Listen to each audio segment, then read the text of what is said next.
Ketahuan lah di folder HP suamiku. Videonya itu gue ini. Udah wes.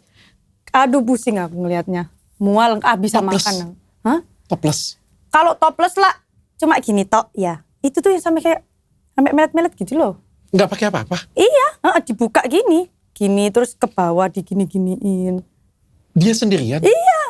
Jadi dia kirim godain dong berarti tujuannya? Minta uang. Jadi ada yang di mall. Emang ngapain di mall itu? Dok dibuka ini di ininya. Kayak di kamar mandi gitu. Di kamar mandi mall itu dia buka bajunya, dia videoin? Iya. Dikirim ke suamiku. Itu yang paling aku nyakitin. Dan setelah itu aku gak marah dok.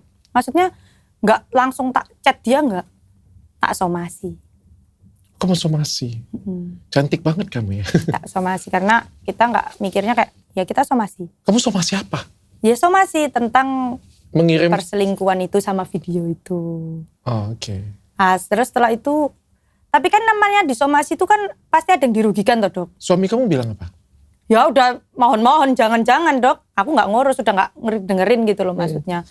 Ternyata aku somasi, dibales, disomasi balik aku. Wah. Oh iya? Pada saat aku disomasi balik, baru tak viral gitu.